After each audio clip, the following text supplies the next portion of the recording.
Welcome to Outside the Box, a Stokastic and Fantasy Points collaboration. We're going to look at the best parts of all of our tools on Stokastic and Fantasy Points to find the best plays for the Week 2 NFL main slate on DraftKings and FanDuel. While you're coming in, please like the video, subscribe to the channel if you haven't already done so, and hit that notification button so you can get alerts when our shows go live. Of course, you can find all of the links for all of the Stokastic NFL tools. So the Sims tool, the lineup generator, that is all in the description of this video. You can also find the Fantasy Points, the YouTube channel, Fantasy Points website in the description of this video. We're going to get better at getting the best links in there for Fantasy Points, but you can find a lot of the Fantasy Points data there. We'll take a look at the Fantasy Points data suite a little bit today. We'll look at some of the stuff that's available on Fantasy Points as well as Stokastic throughout the video. We're going to be trying to find the best plays. And I am here with an absolute madman, Scott Barrett. I'll show you why I'm calling him a madman in a little bit. If you don't follow Scott on Twitter, you should be following Scott on Twitter, because the reason I'm calling him a madman is because he puts out so much content and it is so in-depth, so long. I don't know how this man sleeps. Scott, how are you doing this week? I'm doing great. I wrote like 20,000 something words this week, but honestly, it wasn't anywhere near as bad as last year. I guess that's thanks to the Fantasy Points data suite, just kind of doing all the tough work for me. I'm feeling good. I feel great. I'm excited about this week. I'm feeling spicy, feeling a little spicy. Feeling spicy. Yeah, I think ownership's pretty bad this week, at least when I looked at it last night. A lot of plays I like are sub 5.5% owned. I like more than, what other sites are calling chalky. So I'm excited. Love it. Chris Ostro says, this show helped me a lot last week with my thought process. Excited for your takes this week. Yeah, I felt like we crushed some of the plays last week. I mean, you had your Brock Purdy to Brandon Ayuk was absolutely dominated last week. And Jason asking, who is this week's Ayuk? He says, great call last week. Yeah, we'll get into all of real quick. Plays. This week's Ayuk is Jahan Dotson. But you're already ready to answer. It's Jahan Dotson is this week's Ayuk. All right, Scott's just ready to go. He's giving out the goods right away. I guess you guys don't have to watch the rest of the show. You just got to play Jahan Dotson. Now, let me show you why I called Scott a madman to start the show.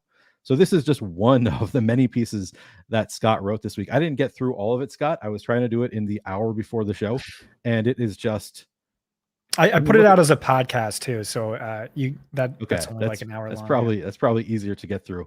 But my God, Scott, this is just, it goes on and on. I'm not even going to get to the bottom here. It's going to take all show for me to just scroll to the bottom. Your week one. This is just the week one recap. I know Scott also put out a week two preview, and I'm sure other stuff out there as well. Scott is just prolific when it comes to his writing.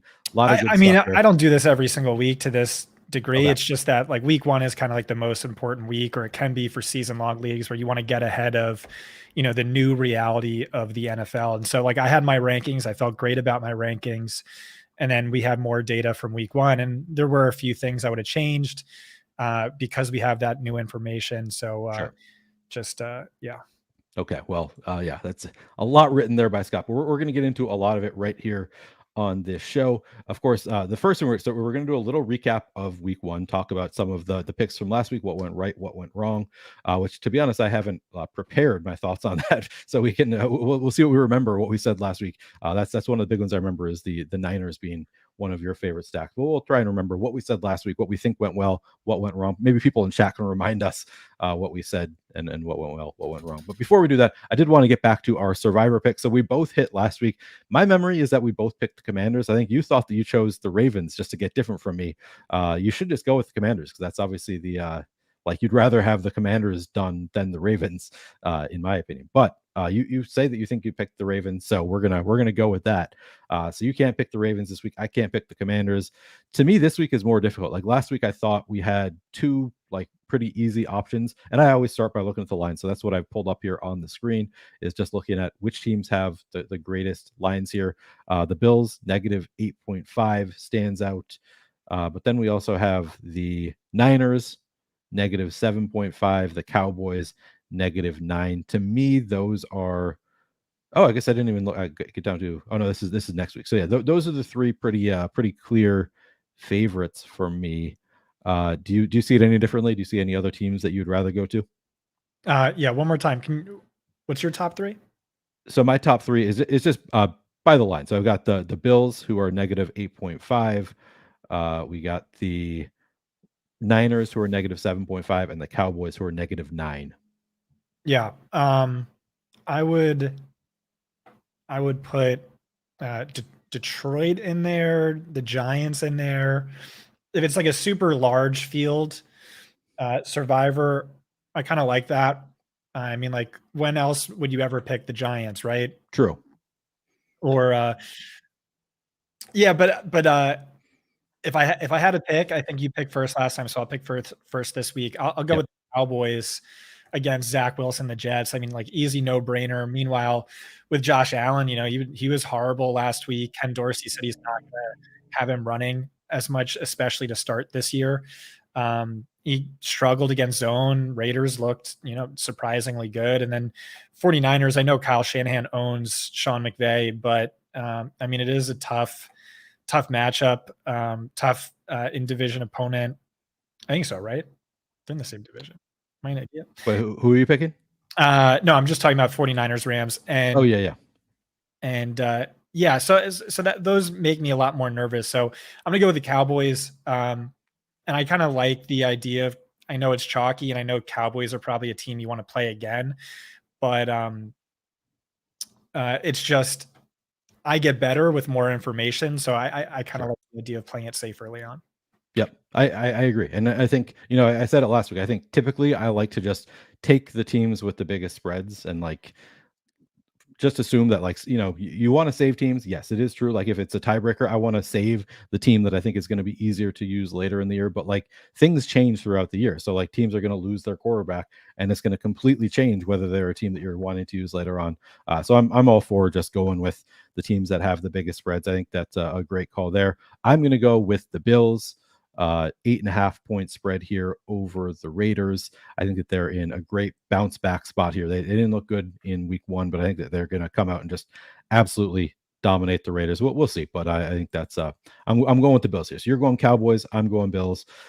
Let's do a little breakdown of week 1. So I know one of the things we got right was Brandon Ayuk. You loved Ayuk. He was honestly, the Niners was not really a stack that was very much on my radar, Scott. So that was a great call by you going to that Niners stack last week. I can't take any credit for that one. I did like Kendrick Bourne last week, so that was one pick that I got right.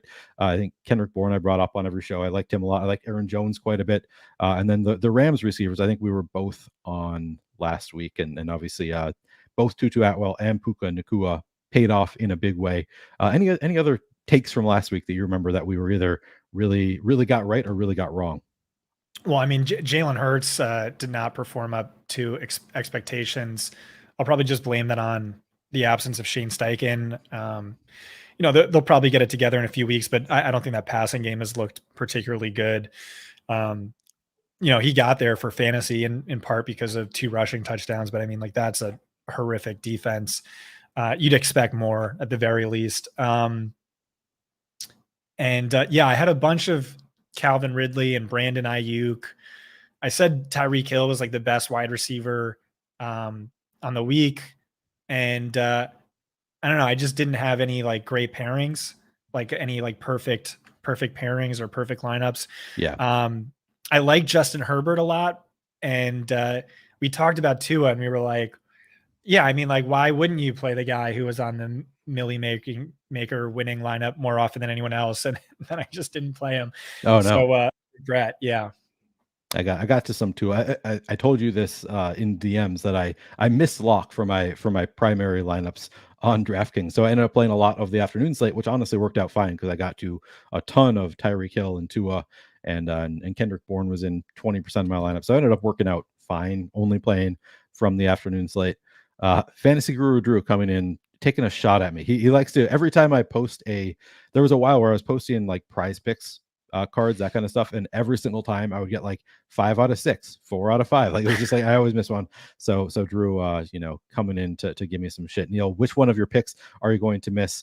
I don't know. That's the thing. I never know which one I picks. But you reminded me. So 2 of the things that I got very wrong last week, and I blame you for one of them, is I blame you for the Jalen Hurts, because you were you told me that you love Jalen Hurts. That did not work out. But then I very much blame myself for Justin Fields. My 2 favorite quarterbacks on the week were big misses last week. Did not work out by any stretch. So I guess those are 2 that I got way wrong last week, and that hurt quite a bit. What do you think happened with Jalen Hurts in week one?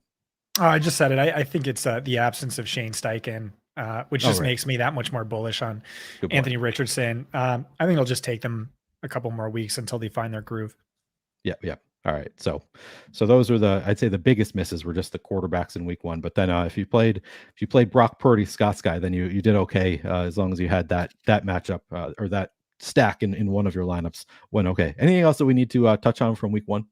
I mean, we're No, obviously we're going to be touching on week one, but from the week one show recap, yeah, I don't know if there's anything else that we need to touch on here. But we'll touch on a lot of the plays as we go throughout for week two, which we're going to preview here, and we're going to go position by position, same way we did last week. And I'm excited to do this, guy. I know that you've already said that there are a lot of players that you like who are going pretty low owned, so it'll be fun to talk about some of our contrarian plays. We're also going to take a look at the chalk and just discuss what we're doing with the chalk this week.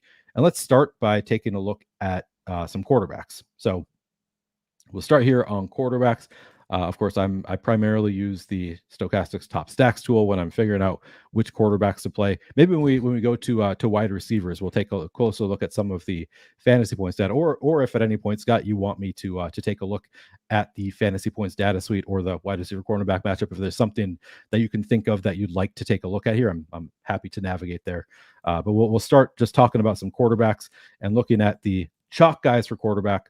So currently we only really have two chalky quarterbacks, Josh Allen and Patrick Mahomes. Starting there, do you like Allen, Mahomes this week? Do you hear playing them? Are either of these guys big fades for you, or guys that you're going above weight to the field on? We've got Allen at 12%, Mahomes at 10%. What's your level of interest there?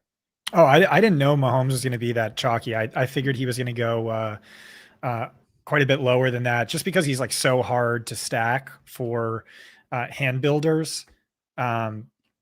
I don't know. I kind of have strong leans on how to stack them, but it's like you could envision a scenario where it's Kadarius Toney, where it's Jerick McKinnon, where it's Pacheco, or it's just Travis Kelce, which is probably how the field's going to play it. And then you can make a similar case for the Kansas City bring back as well. Honestly, I know Calvin Ridley's going to be uber chalk, and he's a great cash play, but so that's kind of how I was approaching that but maybe I'm just wrong on projected ownership. But yeah, with Josh Allen, like I don't know. You tell me how you play this, but just like I know from doing a show with JM to Win over the years, from listening to Drew Dinkmeyer and a bunch of successful tournament players, is like you just fade the highest owned quarterback of the week, and you can make like an easy counter argument against Josh Allen. I mean, he really struggled last week, but it's also like the Jets own him and they have a great defense, and the Raiders have a bottom three secondary.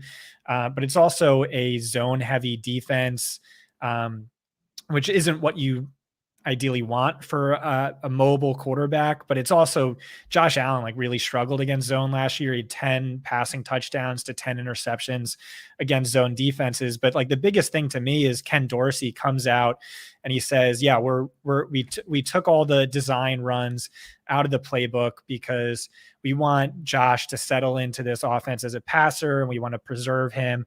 And so maybe, in the middle of the season, we'll add those back in so long as he's running out of bounds and sliding on those plays. And it's like, what's Josh Allen without his rushing upside? Like that really hurts him from like a DFS perspective. Just, that's such a cheat code for fantasy, but it's also like, I can envision the efficiency being a lot worse. Like, that's something defenses have to account for. Do you QB spy? Do you mix up the playbook? Do you run? And so you always want to be looking for a hole to poke in the highest owned player at his position. And I think that's a fairly compelling one, but it's also like Josh Allen versus like a bottom three secondary, no brainer. I get that as well. What do you think? Yeah, so I got to say, I had not heard that they were trying to take away some of his running. And oh yeah, and no one's talking about it. I had not even heard that. That is nuts. I'm going to tweet about it, but I was waiting until lock. Yeah, no, that's till lock tomorrow. I love it.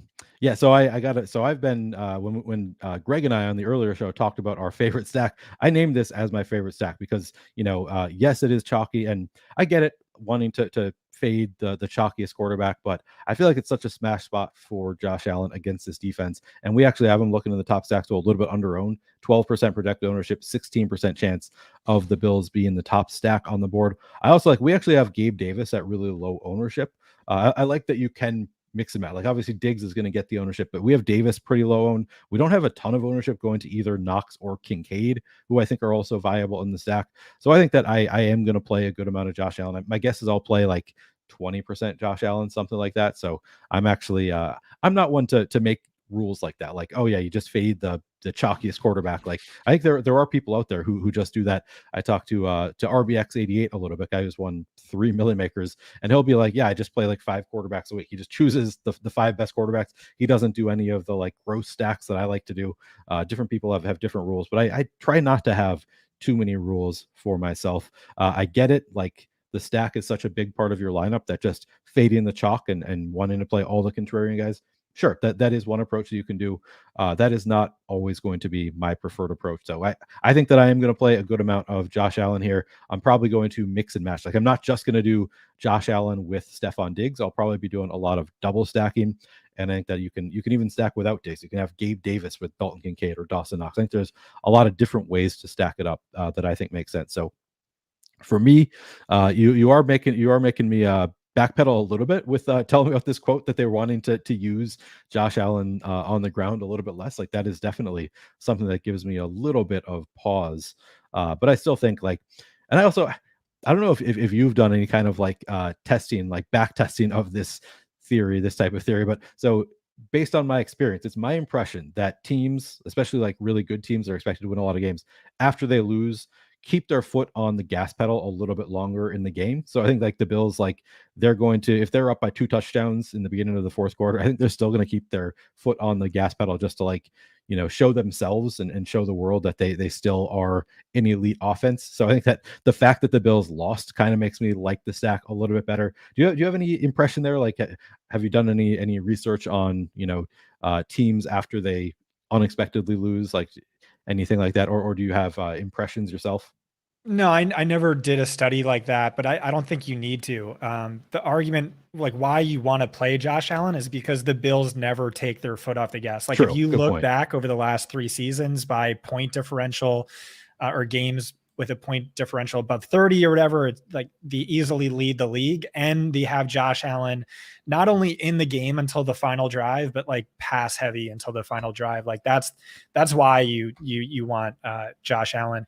I will say in my article, primarily because of the ownership, if I'm playing Josh Allen, I want to be stacking him with Gabe Davis to be unique. Like if it's just Allen and Diggs and like they smash, like, okay, what percentage of the field has that? Right. A ton. But I also like Gabe Davis a lot. He 2.9% projected from what we have over here at our site. All he seems to do is just like randomly blow up for monster games when no one is on him. The head coach called him out. He was like, yeah, we need a number 2 receiver to step up here. Las Vegas has an easy bottom 3 secondary. They're especially vulnerable deep. Last week, Davis, 50% of his routes against Sauce Gardner, one of the best cornerbacks in football. Raiders, like I said, they also play zone coverage at one of the highest rates in the league.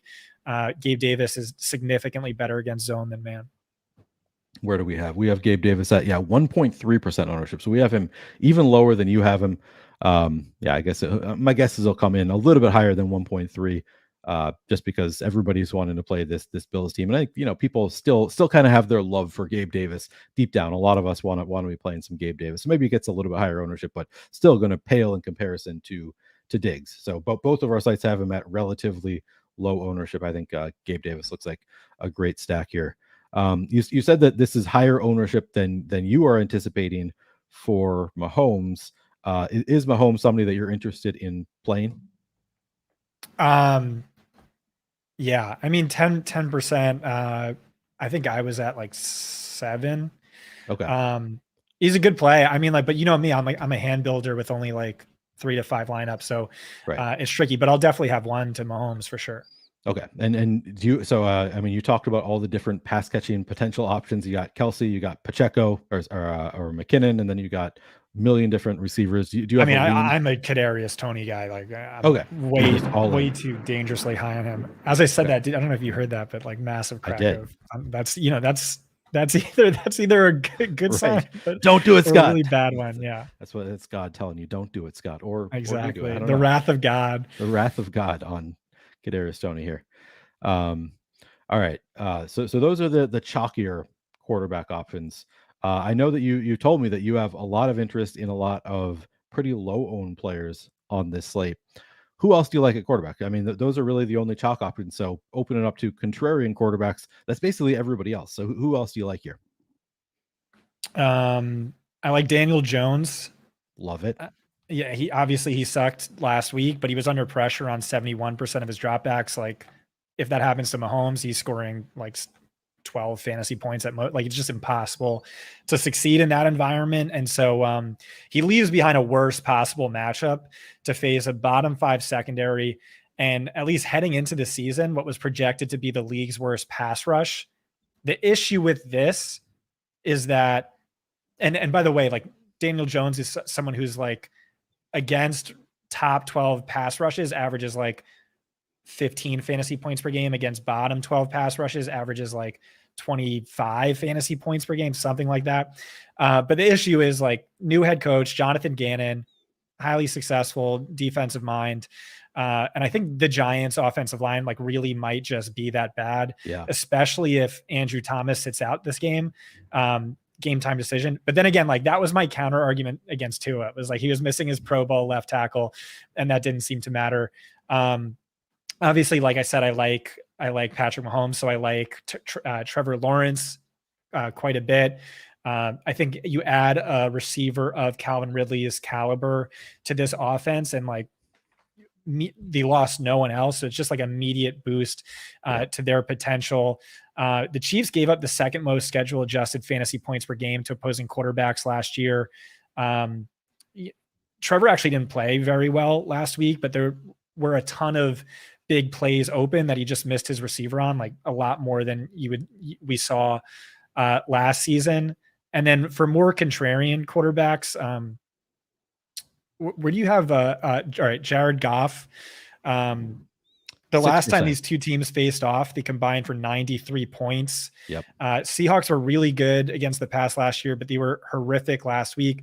This is a home game for Jared Goff. That's huge. He had 23 passing touchdowns at home last year, only 6 on the road. Wow. I think he's a great play. I think he's a really strong value. Where do you have Lamar Jackson? Yeah, Lamar Jackson at 2.6% is so scary because like all the sharps were on Lamar Jackson last week, and now he has Mark Andrews back. Like, Don't you think he's going to be more successful with Mark Andrews? I think Brock Purdy is another guy, disrespected every step of the way, disrespected as Mr. Irrelevant in the 2021 draft, disrespected in best ball drafts this offseason. DraftKings disrespected him in price, and now by projected ownership, he's disrespected as well. Wow. And again, it's the same argument as last week. Is like he's too cheap. His pass catchers are way too cheap. Brandon Ayuk and Deebo Samuel, I do have a favorite, are severely mispriced. Third highest implied point total of the slate, and Kyle Shanahan owns the Rams. They have a bottom 3 defense on paper, and then. If you want to talk galaxy brain plays, I like Matthew Stafford just a tiny bit. Okay. But that's don't tell me on that. That's galaxy brain. So, I mean, I think, there's part of me that wants to just like all of these wide receiver discussions, save it for the wide receiver, but we can talk about our wide receiver. I mean, you say you have a favorite between Deebo and Ayuk. I don't think we need to tease it and save it for the wide receiver section. Let's talk about who do you want to stack Brock Purdy with? This one, I gave it a lot of thought, but it's going to be, it's going to be funny, and then I screwed something up. Sorry. It's going to be Deebo Samuel. So last week I was like, Brandon Ayuk is their man beater, and they're playing a team that runs extraordinary amount of man coverage, one of the top 5 highest rates in the league. And now it's the exact opposite. And we know Deebo Samuel's their resident zone beater. The Rams played man coverage on only 4 plays last week. They ranked dead last in man coverage snaps last season. And then like Samuel just owns the Rams. He averages 28.3 DraftKings fantasy points per game over his last 4 games against them. The counter argument to this, which is like, so what I'm doing is I'm going to have one or the other on the far majority of my lineups, and then I'm going to try and like mix exposure. Is just that like there's some redundancy between Deebo and McCaffrey, and you really saw his usage slip following McCaffrey's arrival. So that's like the hole you would poke in it. But like, yep. I do lean Deebo. Okay, yeah. Swaggy Peter says Deebo is going to explode this weekend. He crushes the Rams every single time he sees them.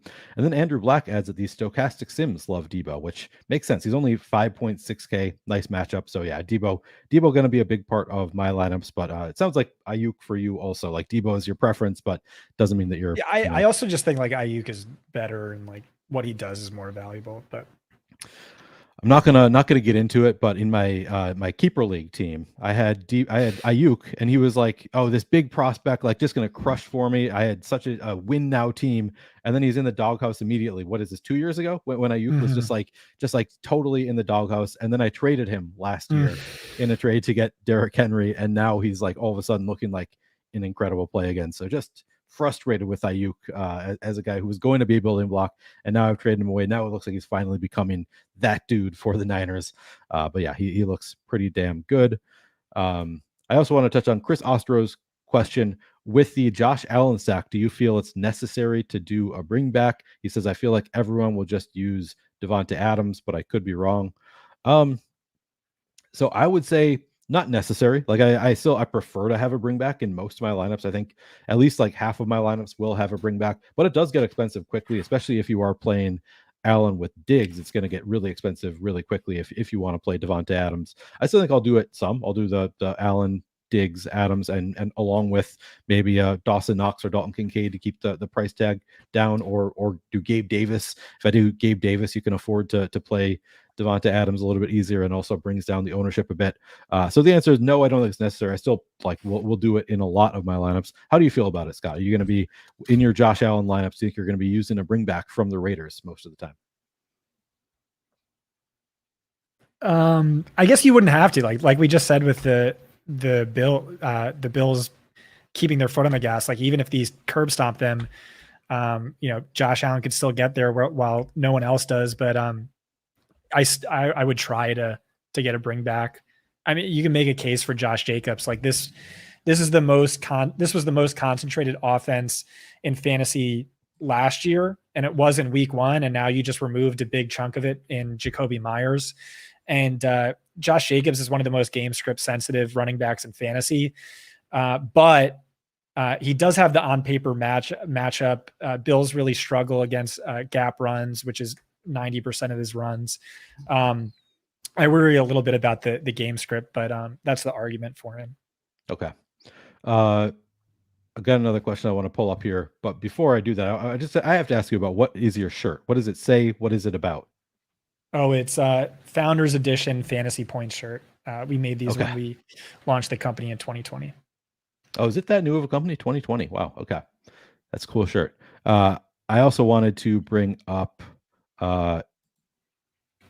Gain Bangers. Maybe this is spicy, but we missed out on my top 2 cash quarterbacks of the week. Ooh, all right. And I'm not seeing them in the top, top 4. Anthony Richardson's my QB1 of the week. And apparently he's only 4.1% owned, which makes absolutely no sense to me. I mean, I had highest exposure to him in tournaments. He was my cash quarterback last week. He was severely mispriced last week. He's still mispriced based on his usage, based on his performance, based on the film. He was way better than even I expected. Like I said at the top with Shane Steichen, this is why I was all over him in redraft leagues. I think the Shane Steichen thesis is correct. This guy is an elite quarterback guru, especially hyper mobile quarterbacks probably And I think people are sleeping on this game. The Colts ranked 5th in neutral pace last week. The Texans ranked 3rd. And yeah, so I love Anthony Richardson, and my number 2 cash quarterback is Justin Herbert. Like, I'm still just as bullish as I was heading into the season. I think we could just chalk up last week's poor performance to Vic Fangio getting the better of him. That's the hole we poked in him last week. And he's going up against what's probably the worst secondary in football.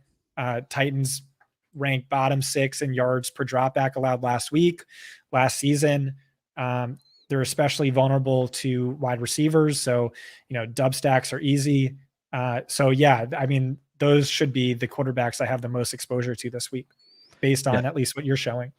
I got to say, I did the show. I did a show earlier today with Greg, and I felt like I'd named all but like 5 or 6 quarterbacks as being quarterbacks that I like this week. Yeah, Justin Herbert against Tennessee. They tend to be, and you can correct me if we're wrong, but a bit of a pass funnel defense too in Tennessee. Is that correct?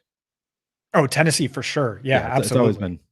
Absolutely. What about the other side of that one? So I was kind of curious about. So Ryan Tannehill had just an awful game last week. Coming in at 5% projected ownership is where we have him. But the Chargers also a pretty bad defense. Might need to be throwing a lot to keep up with that Chargers offense. Do you have any interest in Ryan Tannehill this week? I mean, he was so bad last week. He was as bad as we haven't seen him that bad since the Adam Gase days. Now DeAndre Hopkins, I think, is probably going to miss this game.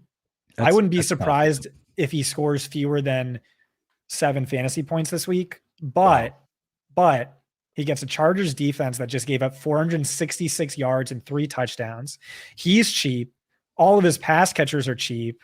And he's also like weirdly positively correlated with Derrick Henry, who has like an amazing on paper matchup, like at least on paper, where like maybe all he needs is just Henry to keep getting him into the red zone. That feels like a little too galaxy brain, but I get it. I'm all about the 2 galaxy brain. I have some. I'd be more interested if he was coming in at like 0.5. If he was 0.5% owned, I would be all over it. Since he is getting 5% ownership, we actually have him a little bit over owned. So it's not quite the level of galaxy brain that I like to get to necessarily when the field's getting there. But at least interesting. I think I actually would have preferred him if DeAndre Hopkins was active, just because he was such a target monster last week. It was just an easy stack to do with Hopkins, whereas now it's like probably going to be spreading the ball around. I know Chig is your guy. We'll get to Chig when we talk about tight ends, but it's a cheaper stack now, so I guess you got that going for you with the Titans. But I don't know how much. My guess is I'll have at least a couple Tannehill shares, but probably not somebody that I'm going. Who do you think is the cash quarterback of the week? Cash quarterback of the week. I mean, so I never play cash, so I should give you that. All right. This isn't a cash show. What are you doing? We can move on. Well, I was gonna say, I mean, Josh Allen might be my cash quarterback if I'm being honest. I feel like that's most people's. Yeah. Too But expensive. I like the Richardson call. I know that you were high on Richardson all off season, and then he looked good in week 1, and now he's playing against Houston. Like, a lot of reasons to love Richardson here. So I do like that call, and he's obviously a lot cheaper, so he allows you to pay up at other positions. So yeah, I think that is very much in play. I mean, you said that Jahan Dotson is your guy this week. What about, are you playing any Howell? No.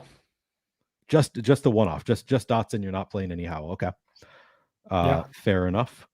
Let's see any others that we need to. What about Jordan Love? I want to throw that one out there because he's got the Atlanta defense. Looks like he's a little bit over-owned. He looked good last week, though. Sadly, to my dismay as a Vikings fan, I thought Jordan Love looked like an adequate NFL quarterback.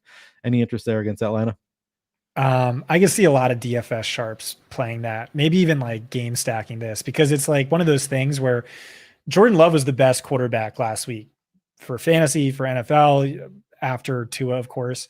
He looked amazing, and he did it without Christian Watson. He did it with Romeo Doubs on a snap count. And Atlanta, they have all these valuable, like why can't Desmond Ridder succeed for fantasy when you have Kyle Pitts, when you have Drake London, when you have Bijan? And they did have those random spike weeks.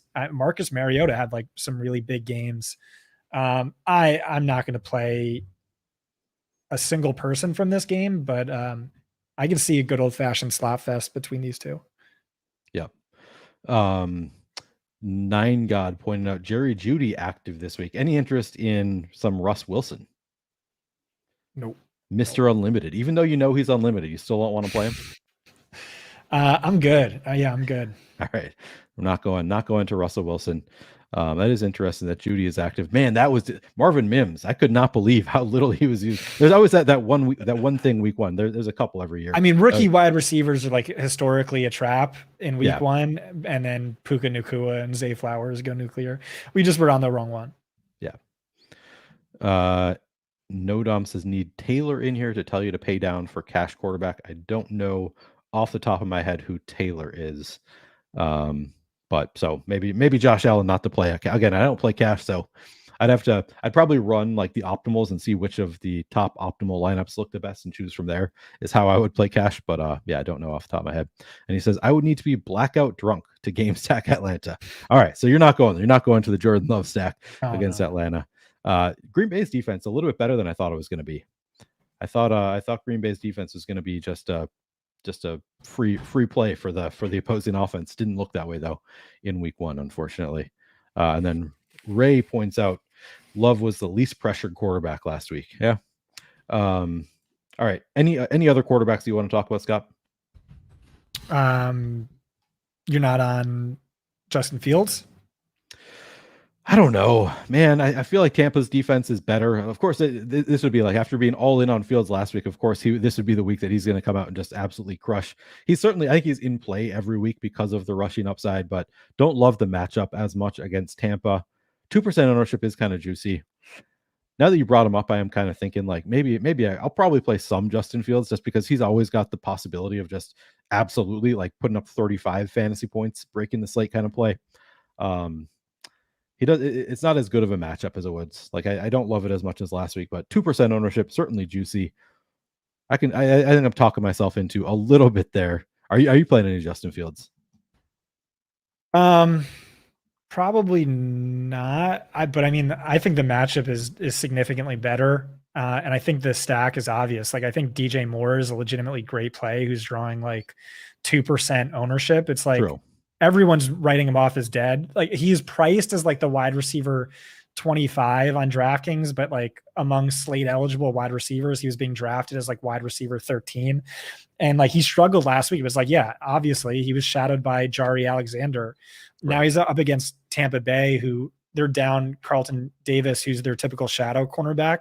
Right. And the last time he played Tampa Bay, Davis was out and he scored, 30 DraftKings fantasy points. So I think he's an awesome play. And so that stack's obvious. It's just like, can Justin Fields get there? I was talking to one of our film charters who watched both of these games and he was like, yeah, it was crazy. Like Justin Fields looked like the guy who has only started 13 career games since high school. And Anthony Richardson looked like the savvy vet. We heard from our NFL insider, we heard some like really bad things on Justin Fields this offseason. And yeah, to me, it looks like he hasn't made any improvements whatsoever. He looked lost. And so all that's a big concern. So with that said, I mean, you say that the stack is easy with DJ Moore, but if Justin Fields is looking that bad, going back to it, do you think you're going to play any Fields? Despite, I mean, I'm probably only going to have exposure to 5 quarterbacks, right. So it's just going to play around with some lineups tonight and see what I like the most. Okay, yep, that's fair. But yeah, certainly I think in play at the very least for Justin Fields. That's a good call out because I was all in on him last week and then didn't even bring him up this week. So that I mean, we should say like this is week 2. This is what you do. You get weird because like what people are overreacting to a 1-game sample size. Yep. They're saying this is the new reality of the NFL. DJ Moore is going to suck every single week. Right. Gabe Davis is going to suck every single week. And Puka Nacua is, literally Cooper Kupp for the remainder of the. And so it's like, yeah, what are the most dominant narratives? Like, let me just automatically do the opposite of that because, that's where the incentive is in tournaments. That's where you make your money. So I think this is a great week to get wild, get weird, have some fun. All right, let me throw out one more quarterback because I didn't even bring him up on the show earlier. Any interest in CJ Stroud? No, I mean, he has an injury to his throwing shoulder. Making a second NFL start.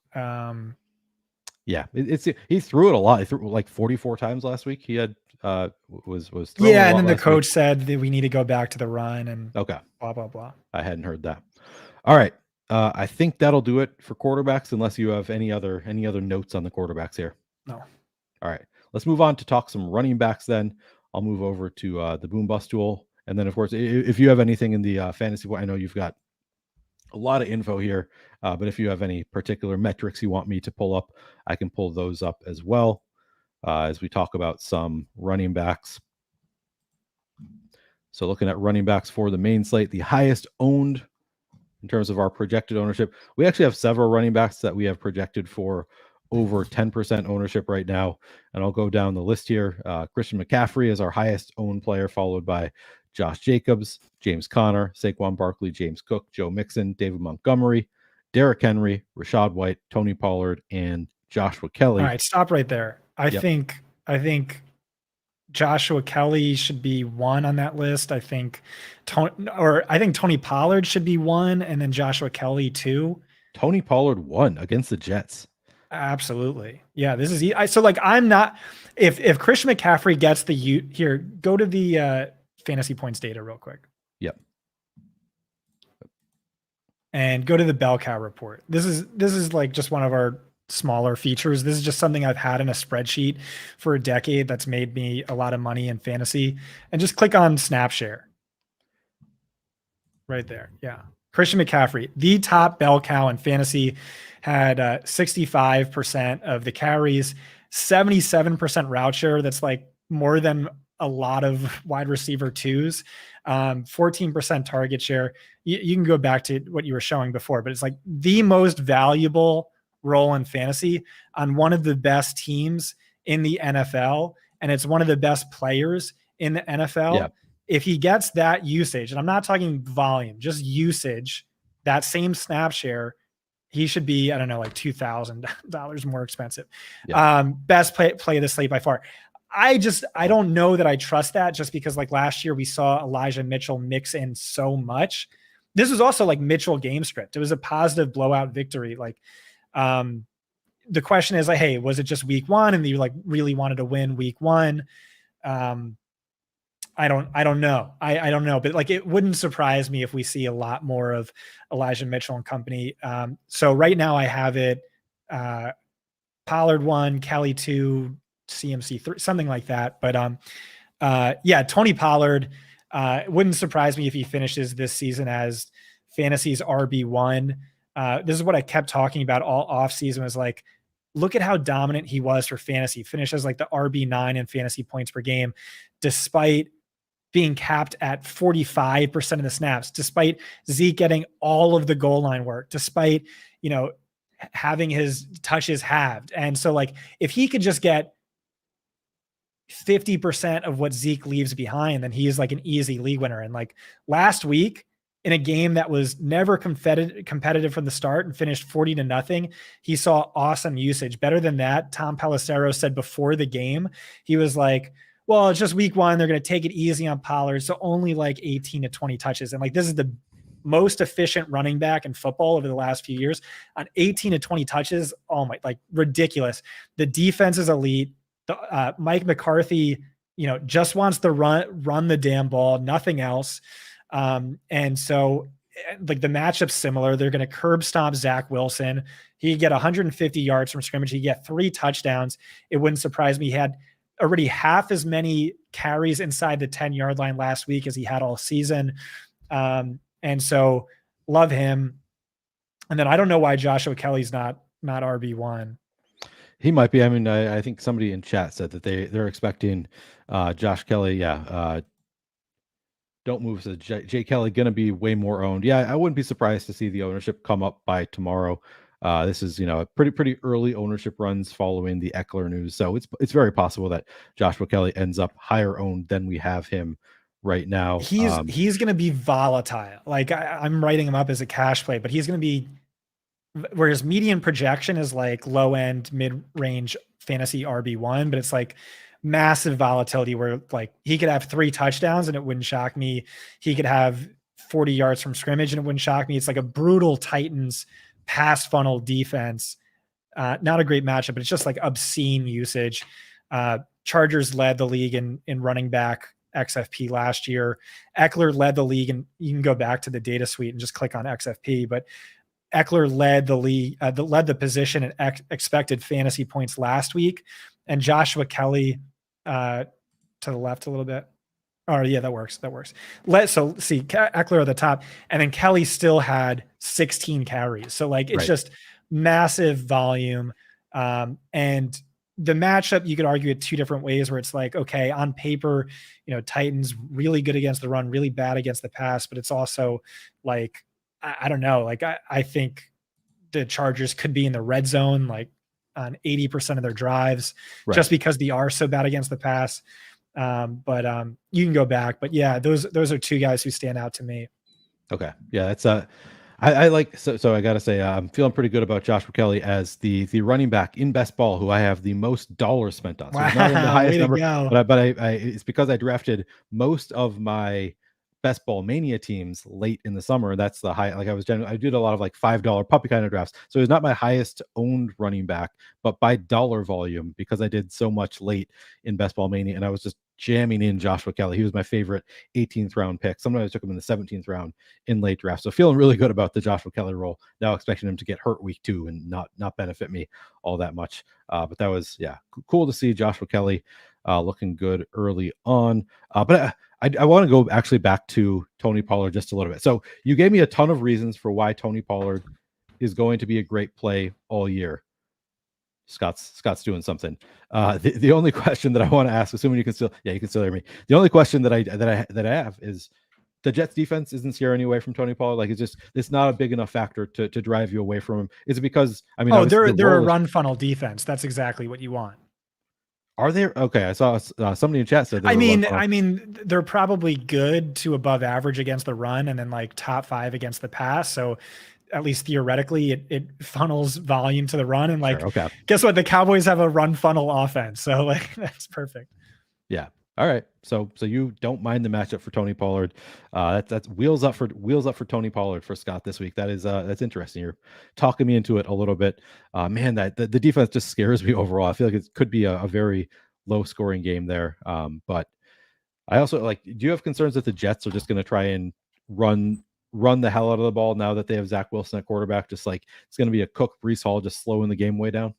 Yeah, definitely. But it's also like the Cowboys can start every drive from the red zone. Okay, fair, good point. All right, Gain Bangers. I like this call out. I also love the name Gain Bangers. What a name for YouTube. 215 people and 33 likes. Yeah, please do like the channel. Give us a like on the video, guys. Would really appreciate that. Manny asks, is Mahomes naked a viable strategy in the Millie?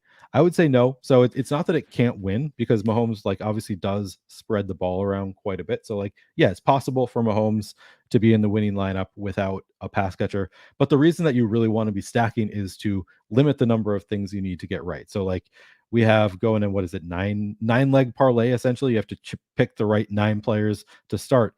But then you can limit it by just saying, okay, well, I don't need to get everybody right, as long as I can just say, okay, this stack is going to go off, and it just lowers the number of legs you need to get right in the parlay. So yes, Mahomes could win naked in the Millie, but you really like to limit you stack to limit the number of things you need to get right, and that's why double stack is even you like that better than a single stack or in the bring back. You're just trying to find the right environments.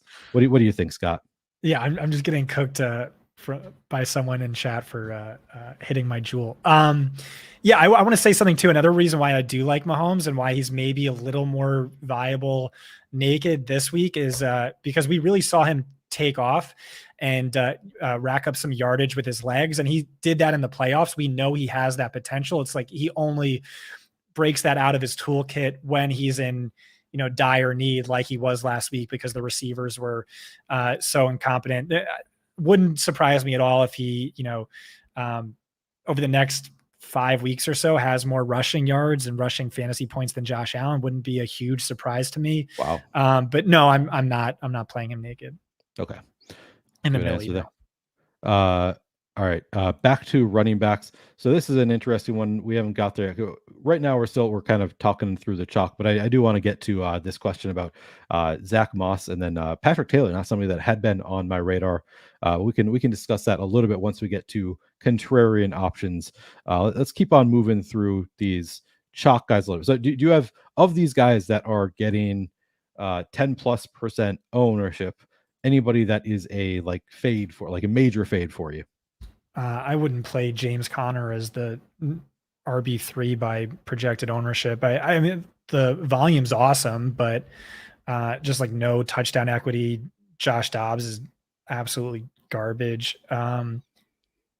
Josh Jacobs, I mean, like I said, I really worry about the game script.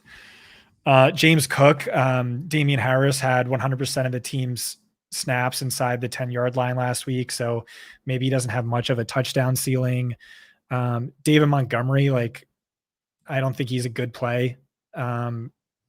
Jahmyr Gibbs, they're saying, is going to get a lot more work, and like I get it, especially after DeAndre Swift went off and he traded him away for nothing, and Gibbs was a top 12 pick on a running back.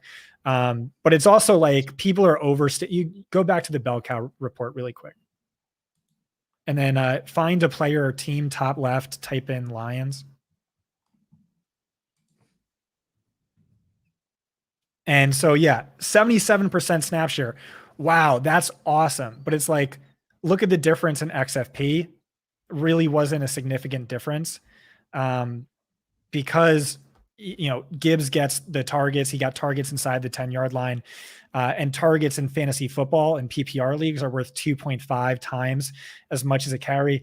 And this was with Dan Campbell saying we're going to ease him in. I take it easy on rookies. They need to see that NFL game speed, and then the wheels. And like he said multiple times this week, like of course he's getting more. The guy led, my favorite stat for running backs, led the position in missed tackles forced per touch. He's so dynamic, so much more explosive and dynamic than David Montgomery. I mean, Monty's probably a better play for cash, but for tournaments, I think Gibbs is a much, especially when Monty's chalky. Sure. And it's also not the same Jamal Williams touchdown guy role for Monty. At least like the coaching staff keeps saying it's not. Right. Any concern with the fact that so like Gibbs, I feel like primarily the reason we want him is for his receiving upside. So he's been for me a guy that I drafted a ton on DraftKings in best ball for the PPR. Like I drafted him more in places that it was full PPR as opposed to half PPR because of the elite receiving abilities. But then in week one, the Lions used David Montgomery more because he's a better pass protector. So he was used more on passing plays than Jahmyr Gibbs was, which was kind of counterintuitive to me. Do you have any concerns that they're going to keep running David Montgomery out there because he's the better pass protector? Yeah, but I mean, like that's meaningless because you don't get fantasy points for pass blocking snaps. So like, those were plays that weren't going to go to a running back anyway. So I don't really think that matters. Also, the matchup is like way better for Gibbs than it is Montgomery. The Seahawks held the Rams to just 2.19 yards per carry. But over the last 3 seasons, they've given up the 10th, 1st, and 6th most receiving yards to opposing running backs. So I think that kind of fits Gibbs' skill set a little bit better. Okay. But I mean, like Gibbs is an amazing play. I just want to dump all over David. I mean, Montgomery's not terrible, but sure. I mean, he looks good in the field. We've got positive leverage on Montgomery, so I'm probably going to play some Montgomery as a result, assuming that this positive leverage holds up by tomorrow. Obviously, these things can change over the course of 18 hours, whatever we have going until, or 20 hours. Things might change, but if we retain this kind of positive leverage, I'll probably play some David Montgomery. I'm not going to go overboard because I don't know what exactly the upside is there for Montgomery, but the price tag is right. He's got a great price tag on both DraftKings and FanDuel, and had a lot of usage in week one. So it'll be interesting to see how things end up going. Don't Move says split the it got first in the Thursday night football 150K huddle. Congrats, Don't Move. That is always fun to get first, even if you are splitting some ways.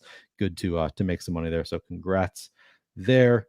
All right, back to the chalk. Do we have any other fades for you among the 10% plus owned guys? And it sounds like Josh Kelly, Tony Pollard are kind of like your biggest interest among these guys, and Christian McCaffrey, your biggest interest among the high owned guys. Any others that you're really interested in, like above what the ownership is, and any other big fades for you? No, but I definitely have some players who are a lot lower owned who I'm excited to play.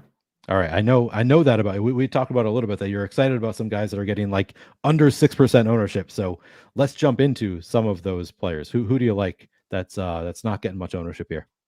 I think Zach Moss is a legitimately good Yes. play for cash. What do you have for him? We have Zach Moss, and this is He's for right big there. tournaments. We've got him at 2% ownership in tournaments. Um, Now in cash, so again, I don't really play cash.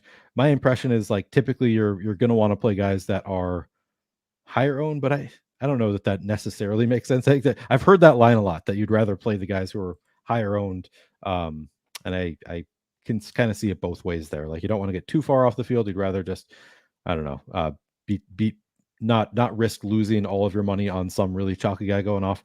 But at the same time, if you have Zach Moss projected really well point per dollar, why not just go for your top projected guys?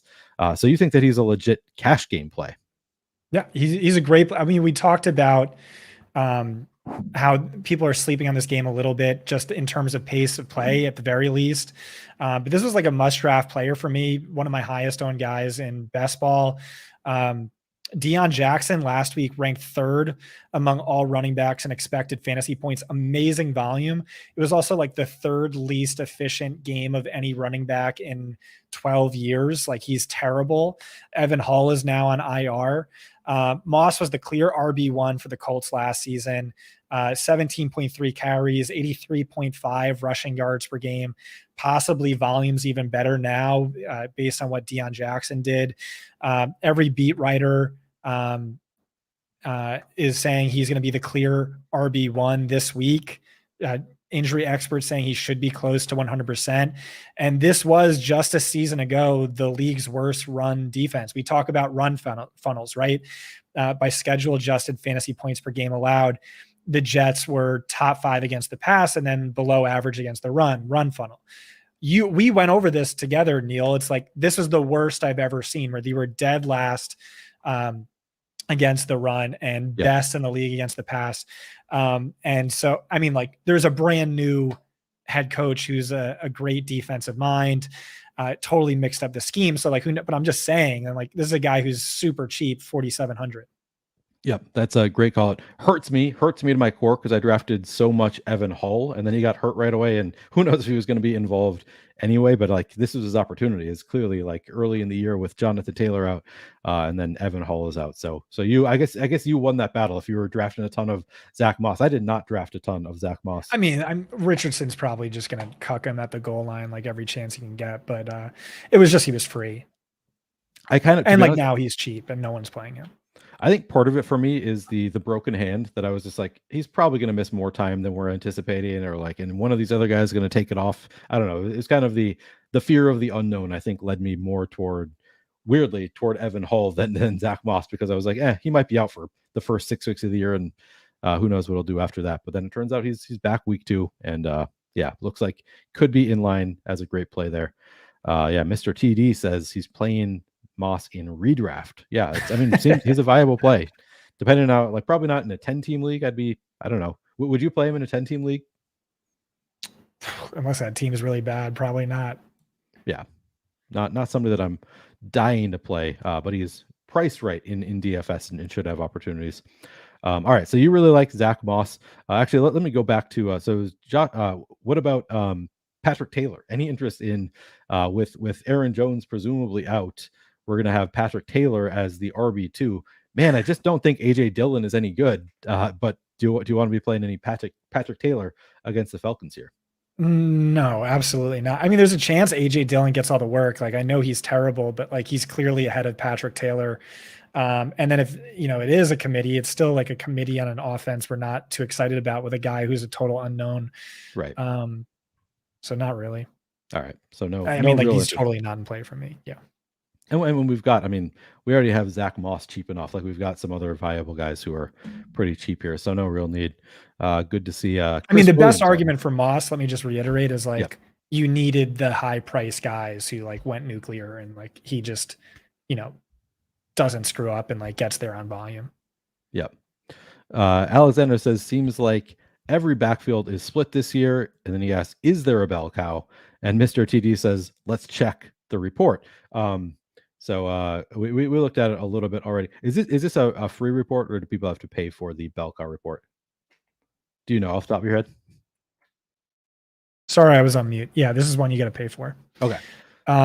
So the best stats to look at for running backs is like you really want to be chasing volume. That's the most important thing. You look at snap share right here. That's great, and it's like CMC, Connor, Josh Jacobs, Etienne. Where Etienne loses some ground, at least like last year, it was he lost ground by target share, but he had that last week. He lost all of the goal line work to Tank Bigsby last week. Right. And that'll show up in expected fantasy points, which is this all encompassing stat that looks at every carry by down and distance from the end zone, every target by air yards, distance from the end zone. And so, like, obviously, carries inside the 10 are worth a lot of expected fantasy points. And you can hit XFP market share. You can hit XF. Yeah. Sure. And Man, so obviously, like, Etienne doesn't rank as highly. I also look at it by backfield XFP share. We haven't added that yet, but this is team XFP share. And if you'll notice, it's like the two Atlanta running backs at the top, which just shows you like just how RB centric this Atlanta offense is. They just don't pass. When they do pass, it's like an 8 out of 5 at most, and not a lot of plays. So like, yeah. All right. But Tony Pollard, number 4, and Tony, projects to be a similar game this week. Has the talent, has apparently a run funnel matchup. I've never thought of the Jets as being a run funnel, but I guess if they're, it's slightly better against the pass. I think they're good in both aspects, but doesn't mean they can't be a run funnel. Interesting. So Tony Pollard. All right. So you tease that you have a million of these running backs who are not getting a ton of ownership. Who else besides Zach Moss? Who else do we want to talk about? Yeah, here? I got one more. We hit on Gibbs as well. Oh, that's right. But there's a bunch of guys in the top 15 who I like, but Isaiah Pacheco, I don't know where you have potentially him. out. Yeah, we've got him at 3% ownership. I think CH is definitely going to miss. CH got the start last week, but I think that's just because Pacheco missed just about all of the end of training camp. But he had the best volume in the backfield. He was definitely the most effective running back. He had a career high in targets. He had twice as many targets as Jerick McKinnon.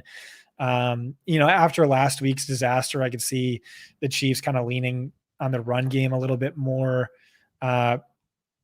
Highest implied points total of the slate. No one's going to play him, but that's just the argument for him. But like, how often does a Chiefs running back, win you a tournament? Yeah, good point. Could happen. Hasn't happened a ton. How often has any Chief outside of Mahomes or Kelsey won you a tournament the past couple of years? Just been, man, I played so many of the Chiefs receivers over like last year. It was just like, somebody's got to do it. One of these weeks, like you got MVS down to like 3,500, like all these guys, like every single Chiefs receiver is cheap. And then somehow none of them hit. And Patrick Mahomes still puts up a lot of points. I've seen them win some tournaments, but it's always like a lineup that just looks like it was some guy who like went all in on the Chiefs and then hit the button to randomize the stack. Yep. McKinnon, McKinnon was in there quite a bit. Oh, that's a good point from Adam Baum Mother. McKinnon was very good. He was definitely a stack partner of Mahomes. That was one of the most painful things for me last week was McKinnon just doing nothing. Like he started off, gets a reception like the first drive, and then the rest of the game like was just not on the field as far as I could tell. I guess I haven't double checked if that's true, but I believe that he was barely on the field the rest of the game. And he's a guy that I had a ton of in best ball. So that was one thing that did not go well for me at all last week. Do you think McKinnon is back in play this week? For Mahomes stacks, yeah, sure. I just think Pacheco is like a better play. Yeah, just like independently if you're just playing a running back in a non-stack. What about these Baltimore running backs? Let's talk a little bit. We got Gus Edwards and then Justice Hill. Are either of them in play for you this week? No, I don't think so. Maybe I have to wait and see like where it's one of those things like the reason they're not in play is because regardless of how it shakes out, like even if we learn that that Gus Edwards is going to get like 85% of the workload, like be elite from a workload standpoint, my guess is that the volume is not necessarily going to be there for the running backs. And clearly he's not involved in the passing game at all. It's a little bit tough. And neither of them are actually that cheap either. So we got Justice Hill, 4,900. Gus Edwards, I think was like 5,000 5,300. Yeah, it's a little bit asking a bit much for those guys, but they're a little bit interesting to me. Gus Edwards, he's averaging like over 5 yards per carry for his career, so I guess there's that going for him.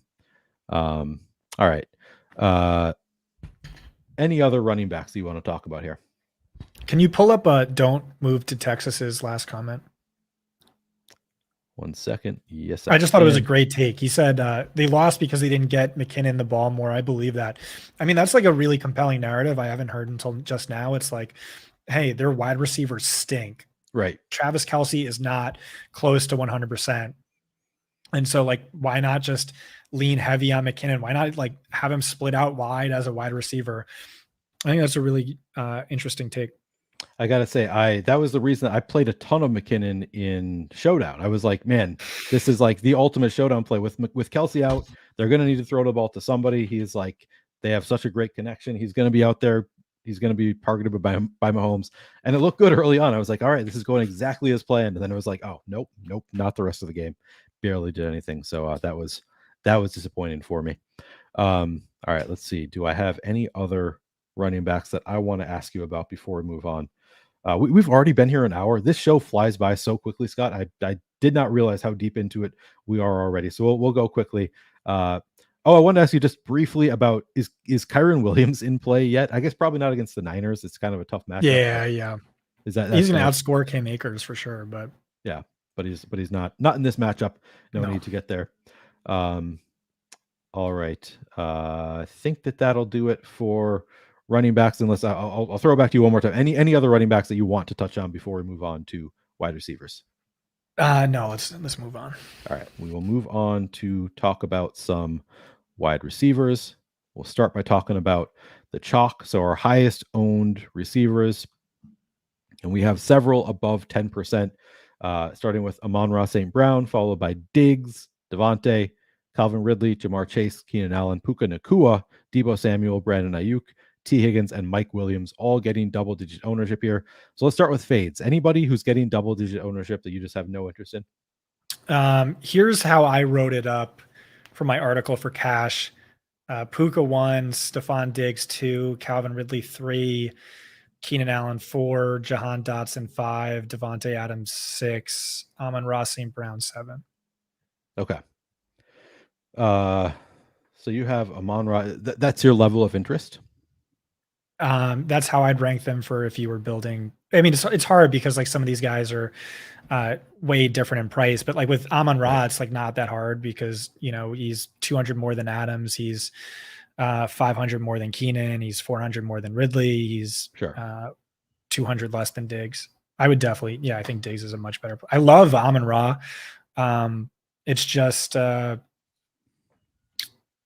don't know. He's going up against zone. He's significantly worse against zone. Seattle was like a really tough matchup last year, but I mean, I get that they were horrible last week. I just really like Adams, Keenan, Ridley, Diggs. I can make a compelling case for all of them, and I think they have more upside as well for tournaments.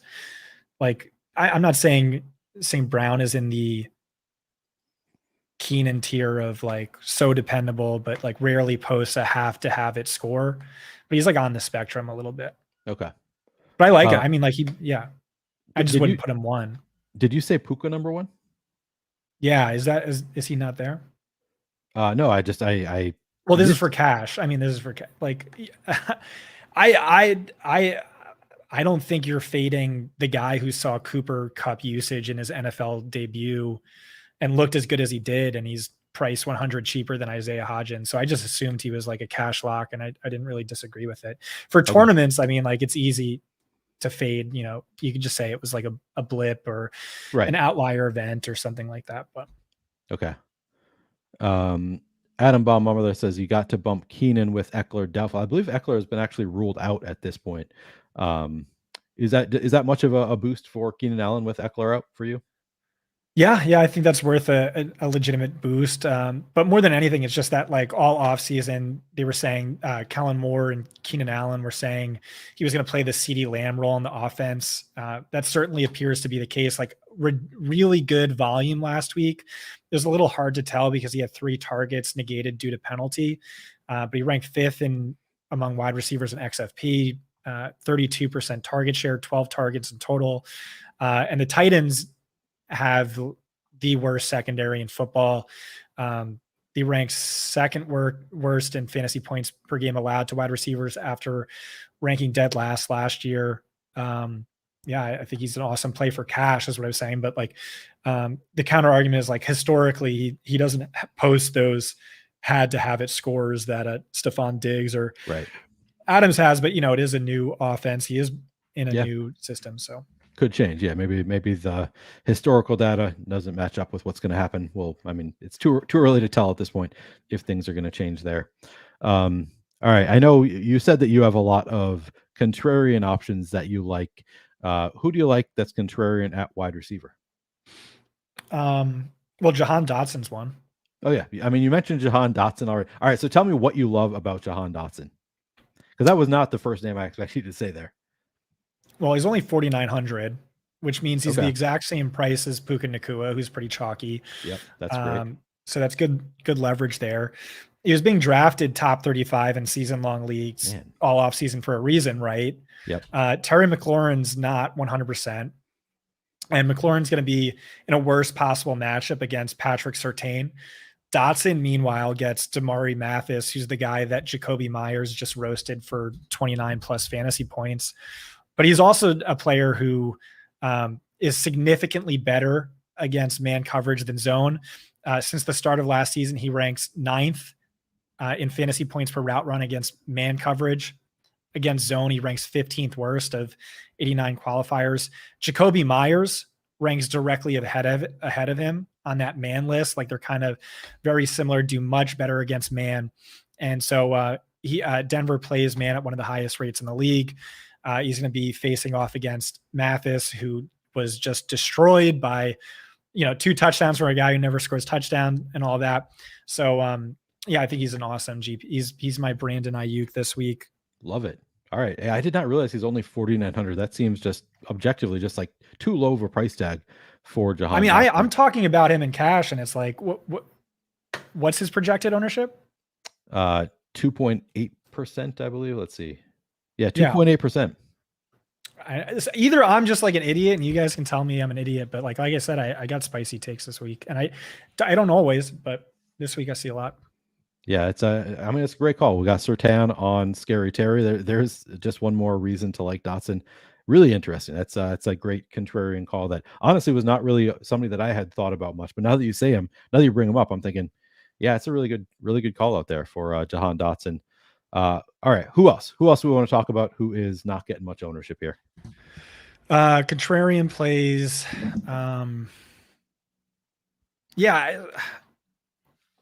There's a lot I like.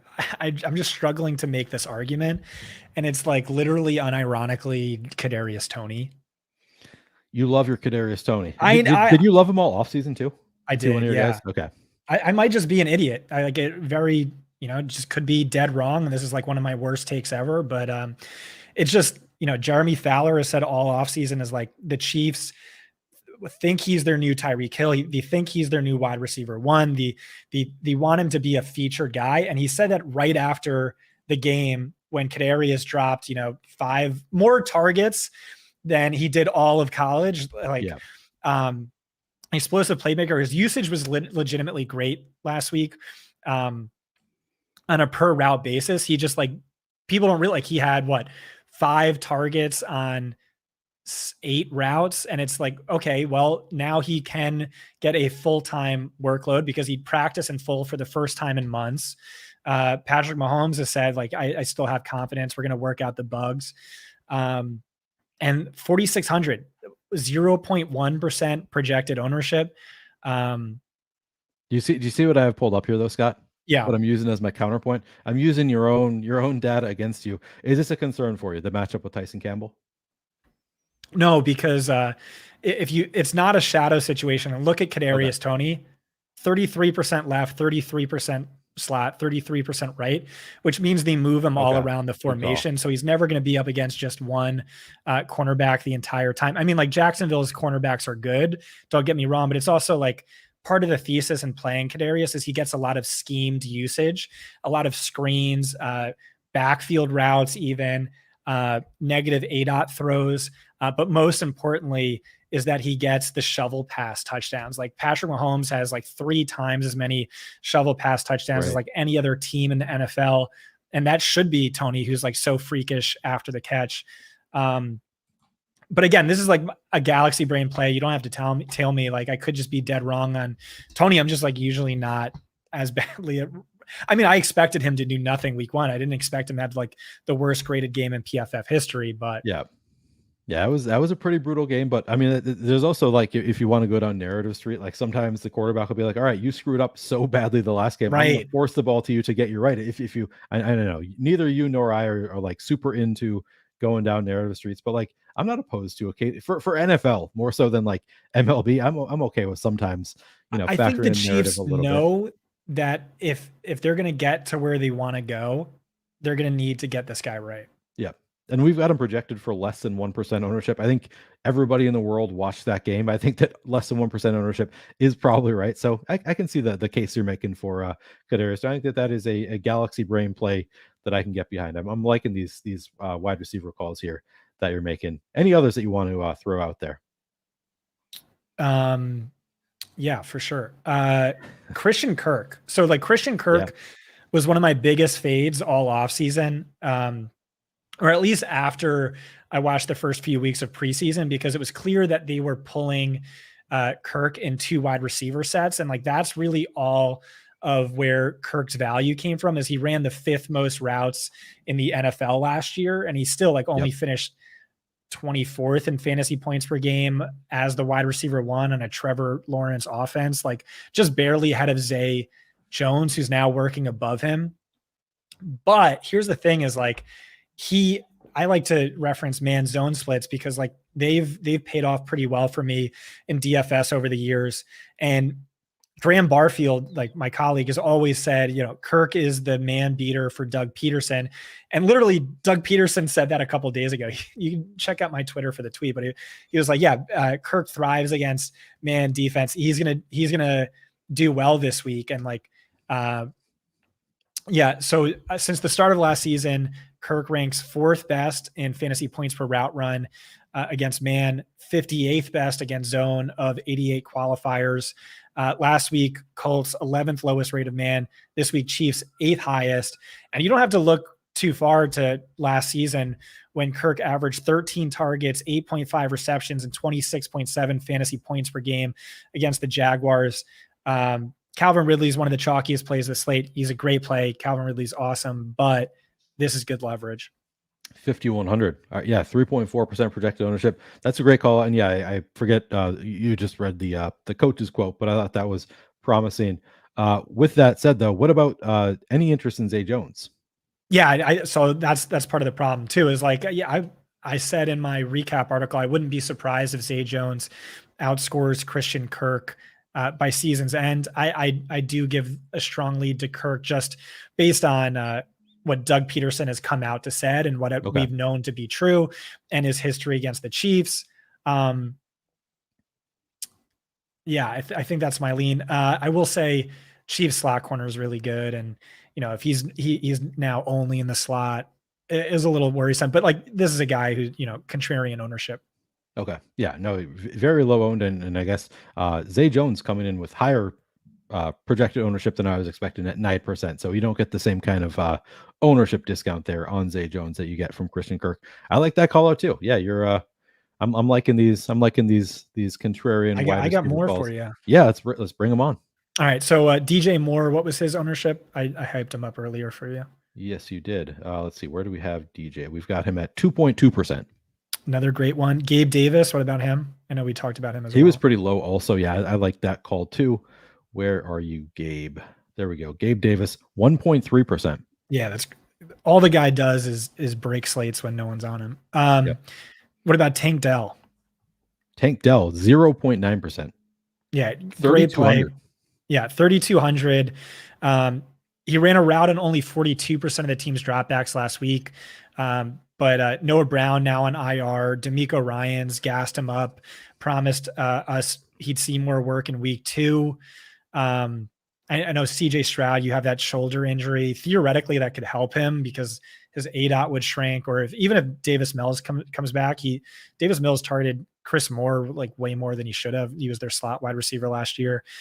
He's basically like Zay Flowers 2.0, in my opinion. There's not too much of a difference between the two players. He's just a lot cheaper, but also like more uncertainty. Like Zay Flowers was like the clear wide receiver 1 last week, but it's just like I could see like a lot of just easy screens to Tank Dell, which was like 90% of what Zay Flowers did last week. And 3,200, the price tag is pretty nice there on Tank Dell. Like that call out. Last one I got for you is either Treylon Burks or Nick Westbrook Akina. I'm not really super about it, but because I'm a Burks hater, like I kind of think NWI, as bad as he is just a little tiny, minuscule bit interesting.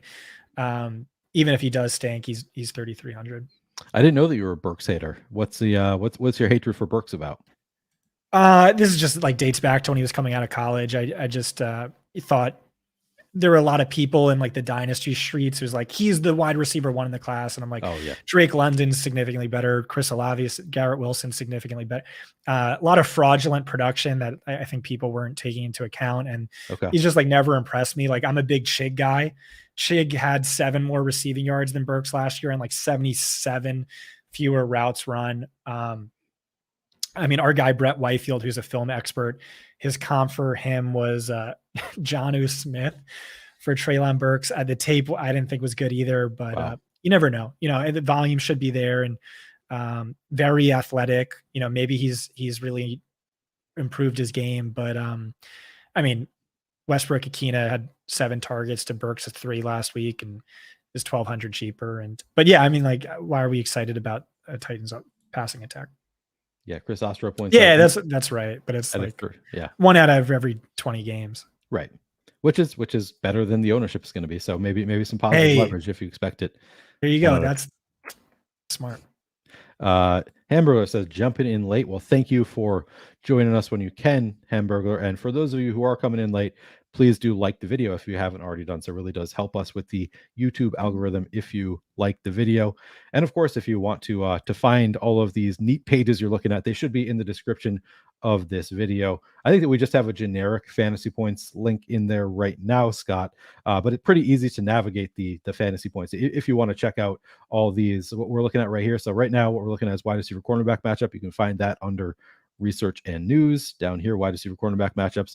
And then of course we've been looking at the bell cow report, which is part of the fantasy points data suite, which you can find pretty easily on the main suite. It's right here. It's brand new, very, very exciting new tool. I know that you were very excited about the fantasy points data suite coming out. Anything that you want to give a little sell on the fantasy points data suite, because I think that it's a fantastic tool, Scott. I think it has so much information that people who love digging deep into NFL stats, you can find everything you need that's fantasy relevant in the fantasy points data suite. But anything else that you feel we should say about the fantasy points data suite?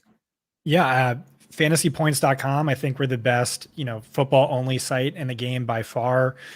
We also do college football, and that product's incredible.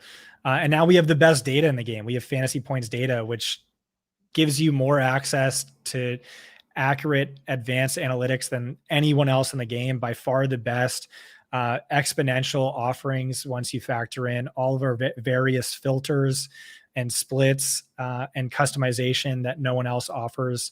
If you want to just go into like advanced passing, for instance, and scroll through the various columns and then the various filters and split options, you can export to CSV and weeks, different scoring settings, all that stuff. But yeah, right now we're doing a promo code Gurific25 for 25% off. So our standard package is $60. Our premium, NFL premium plus college football, is only $150 per year. Per year. $60 per year is, man. Dude, isn't that stupid? Everyone I've talked to is just like, you should have went like, yeah, that was not me selling. I legitimately thought you were talking about per month. That's a great deal. No, I know, like, honestly, it's a mistake because like we wanted to just be like the best site and also the best on price. But I feel like there's like this subconscious thing where it's like, oh, it's cheap, so it's not. It's a Rolex at Timex prices. Right. But like I think that's hurt us over the years. But anyway, 150 per year for NFL premium plus college football. That's DFS and betting for both. Standard is $60 per year. Data suite is 75% off, just $50 per year. And again, it's the best. Like it's better data, NFL data, than anyone else offers. Really believe that. So Gurific 25. Let me just spell that out for you. All right. Yeah. GURRIFIC 25. Gurific, like terrific. Yep. It's because John Hanson's the fantasy guru, like the OG. Right. Okay. Guru. That makes sense. All right. Yeah, it's a fantastic tool. You should check that out. And of course, you're on the Stokastic channel right now. I mean, I guess you're going to be posting this, I assume, on the Fantasy Points YouTube channel as well. So you can find the links for all the Stokastic stuff there. But we do all of the DFS sports, and you can find our tools here. I mean, we have primarily DFS stuff on our site, and you can find all of our. I believe so. On the other hand, we have the best DFS specific tools on the market. I've been using them. I've had a lot of success using the Stokastic tools. Highly recommend checking these out as well. And you can get them for 15% off using promo code. I believe that it is kickoff15. You can also, it's just in link in the description of the video. So check out all of our various offerings. I love doing the show with you, Scott, because I feel like we're just combining so much powerful data from the Stokastic team, the Fantasy Points team. It's really cool to be able to talk about this and look at all of the data and kind of look at it together. Really, really fun to do so. But we should probably get back to talking about the show. We're already an hour and a half in, Scott. I think you and I could talk for 4 hours easily on this stuff if we really wanted to. We're gonna try and keep it to under 2 hours. I was trying to keep it under an hour and a half. We're already too late for that. But all right, wide receiver. Tight ends. Oh no, are we just jumping it? I was just going to give you one last chance. Any other wide receivers that you want to call out? No, I think we're good. We've done a lot of them. All right, we'll move on to tight ends. All right, tight ends. The chalk is Kelsey and it's Luke Musgrave. The Packers, I think, are going to be without Christian Watson. I'm not sure if that is confirmed, but it seems to be that is the direction that things seem to be headed. So we have Kelsey at 16% ownership, Musgrave at 11%. Are either of these guys a fade for you? Yeah. So last week I said I'm all in on Luke Musgrave. He just missed an 11-point play. He led the position in air yards. That was rough. Really good usage. I ended up going all in on Isaiah Likely too. And either way, it would have been stupid because we know tight end is one of the most volatile positions, especially sub 3,500 tight ends. So just mix up exposure. What an idiot I was for doing that. I'm not going to make the same mistake this week. I have Zach Ertz as the number one cash tight end on DraftKings. I don't think it's particularly close. But I do have Travis Kelce as the number one tournament tight end. But you have to, my biggest takeaway from watching that Chiefs game, which is such a disaster with the wide receivers, is just Kelce's going to come back and get 1 million targets. But I mean, if you want to fade him for GPPs, it's pretty simple. It's he's probably not going to be 100%. He could just be out there full on decoy hobbling around. We don't know. True. But I mean, if Kelce is far and away number one at 7,600, you should also think about Mark Andrews at 6,300. And I think according to your projections, he's sub 2%. So he's someone to keep in mind, but it's not just him. 4%. Okay. What about 4%. Darren Waller? Darren Waller, I should just go by fantasy points or salary. Darren Waller, we've got 2.5% projected ownership. Exactly. So it's the same. I mean, the guy had a 50% target share in the preseason. That's what we saw last week on a small sample. He didn't play the full complement of routes because maybe it was just a blowout. Maybe the hamstring was bothering him, but he's now set. This was my number one must draft tight end. So it's not looking great for me with his hamstring injury, but he's saying he's not going to be impacted at all. Stefania Bell, an injury expert over at ESPN, has said I don't think he's going to be impacted at all. This is the defense that gave up the most fantasy points per game to opposing tight ends last year, and no one's playing him. I think that's a little silly. I really I'm going basically in order here, guys. Chigo Okonkwo, I really like. One of my guys, he flopped last week, but the Saints have been the best defense against tight ends for a number of years now. His usage was great. Chargers just got gashed through the air. I think he's the best pass catcher on the team because I am a Treylon Burks hater. So hopefully, the increase in route share comes with some targets this week. Just a player I really like, really feel convicted in. And then Logan Thomas as well.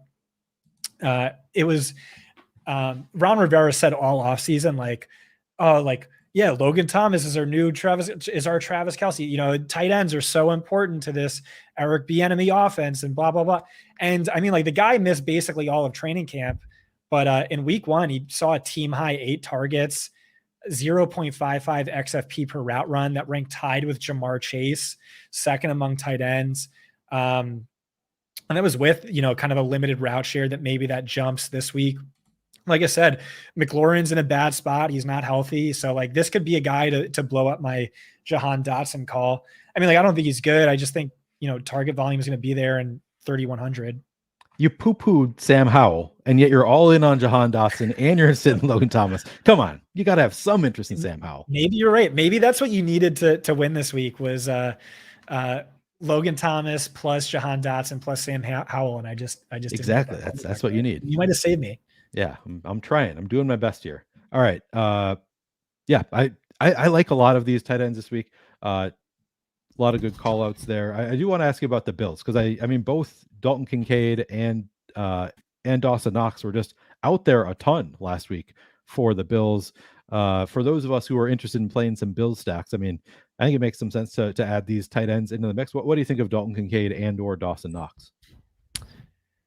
Yeah, I mean, theoretically, you have 2 tight ends on the same team. They're just cannibalizing each other's production.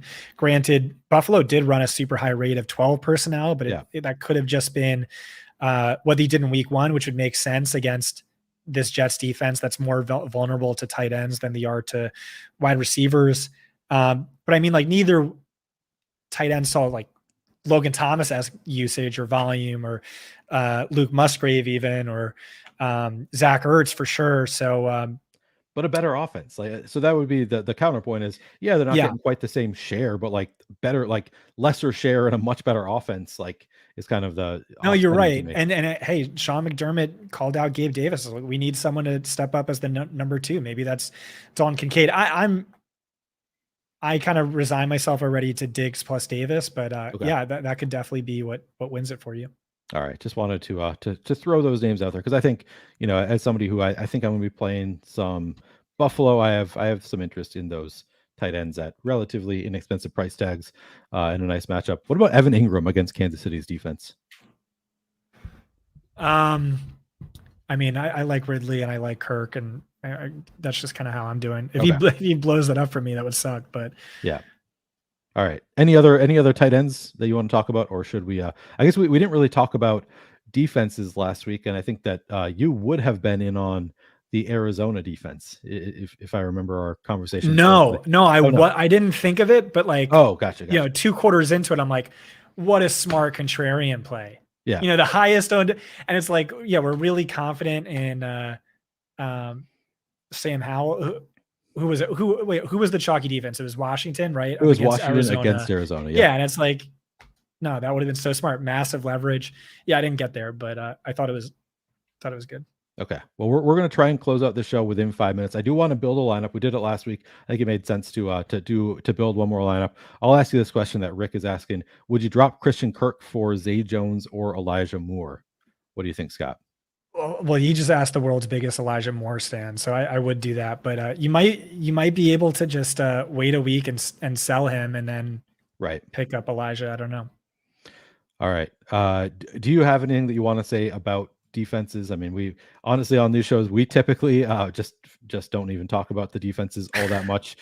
Don't play your defense against your quarterback on a main slate. But I don't know. The Cowboys are clearly too cheap. Oh, I thought they were. No, 2,700. They're 4,000. Who am I thinking of? They were 2,700. That would be. Oh, the Jets are 2,700. The Jets are 2,700. Yeah. Okay. Who are also. Oh, interesting. It would have been better if it was the Cowboys at 2,700 against Zach Wilson, but I think the Jets at 2,700 against Dak is also. Lofty pointed this out on Twitter is why I knew the price tag off the top of my head. Still a great spot for the Jets against Dak and the Dallas offense, I think. Any strong takes on defenses? Or are you ready to build a no, lineup? I really haven't dug into it yet. I got to build my own lineups. All right. Well, then Scott and I are going to build one lineup here on DraftKings, and I'll let you choose the quarterback, Scott. No, I want you to choose it. You want me to choose the Well, quarterback? first you have to say what is this going to be? Is this going to be This a is for Millie a Millie maker? Maker. This is I'm entering a Millie Maker lineup Okay. here. You pick the quarterback. I can get like 2 or more picks after that. All right. We'll do a snake draft. I pick the quarterback. You get the next 2 picks. Okay. All right. Let's do it. All right. I am gonna go with. I said I would play Josh Allen as my number 1 stack, but I'm not going to do it here for this Millie Maker lineup. I'm going to do something more interesting here. I'm going to. We both kind of liked him, so I'm going to go with Daniel Jones. Can you just check Slayton's price for me? Yep. I don't. Oh, here. 4,400. Him and according to the data suite, him and Paris Campbell were the clear 1 and 2. The issue is like the most viable guys are pass catchers, non-running backs would be the tight ends. We don't have to wide receiver. We could do Giants tight end and. I deleted one guy from my article, and it was Marquise Brown, and it's just because Josh Dobbs is like has never thrown a deep target in his life. Oh, really? But there were a lot of things pointing at him as like underrated. I think the biggest issue with this is like he's hard to stack, but maybe that's why he's as low owned as he is. Yeah.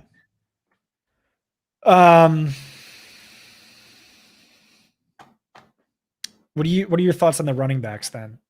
Saquon Barkley, do you think were they positively correlated last year? I have a sheet that I haven't dug in either. But like clearly within a single game sample, like there's the possibility of a receiving touchdown for Saquon Barkley is obviously within the realm. So I don't hate the idea of stacking, doing a double stack with no wide receivers, doing a tight end running back double stack with Daniel Jones. Honestly, I don't hate. What are the Giants defense at? Giants defense. That was something that I was surprised to see how often when I was looking at the lineup generator, I got the quarterback with the defense because I think of them as being negatively correlated. Here it is, 3,800. I don't know. You threw me for a loop for this. I feel like now I'm not going to have exposure to Daniel Jones just because I don't like the stacks here. But yeah, let's play Waller, super low owned. Yep. And I don't think I'm going to force anything with Arizona. I don't think I'm going to force anything beyond that. I think you could play Barkley theoretically. You could play Barkley plus Giants defense plus Waller plus Jones. And maybe that's the better play than Waller. Honestly, I don't know. You really threw me for a loop for this one. But let's just throw Dotson in here because that was one of the guys I called. All right, Jahan Dotson, 4,900. Throwing him in there. All right, now it's your turn. Now it is my turn. All right. I say we do Gabe Davis. We're not doing the full stack of Buffalo in this one, but I still think Gabe Davis makes sense. All right, here's what I want you to do for me. Pull up ownership projections again. Yep. All positions. Let's see if we can get like a little crazy here and look for some good leverage. Okay. You want to go Debo to get leverage off of McCaffrey? Yeah, we could do some Debo. He was what, 5,600? Yeah. Did I miss him? Debo Sam. There he is. Okay. And then running back. I don't know if you think your Joshua Kelly ownership projection is. What about Pollard? Pollard. All right. Are we getting too expensive now? Well, we still have the defense to go. We can go with a pretty cheap defense if we want. We could actually do the Jets defense at 2,700. Might make sense. I guess we don't want to do Jets against Tony Pollard probably, but if we do that, then we have 4,900 left over per player, and that's with. I mean, we could go for a defense right now. All right, scroll all the way down into defense. We got Raiders so we're not doing Raiders. I don't think. I would not. I think they're probably a top 5 defense on the slate. The Raiders. Yeah. but I don't think I want to play him against Gabe Davis. We could No, take. I think it makes sense. So Josh Allen had 5 turnovers last week. 5 turnovers last week against zone coverage, which Raiders play predominantly. Last year, 10 touchdowns to only 10 interceptions. Gabe Davis is what? Their deep threat. Raiders led the league in passing touchdowns allowed on deep passes. That's Gabe Davis's skill set, and deep threats thrive in negative game script. You know, you're playing from behind. You really need those big chunk plays. This is maybe a little too galaxy brain, but I like that, and it This is gives a us a Millie lot of Maker. value. There's no two galaxy brain in a contest this size. All right, let's do it. We're doing it. We're playing Raiders against Gabe Davis. We're YOLOing. Now we have 62.50 left over with 2 positions remaining. So we could go Josh Kelly. We could go down to Zach Moss if we wanted to. We don't need to go that cheap. So let's see the 3 different lineups we can build between Kelly, Moss, and CMC. All right, so it's Kelly. Then we can play a 7,500 in the flex.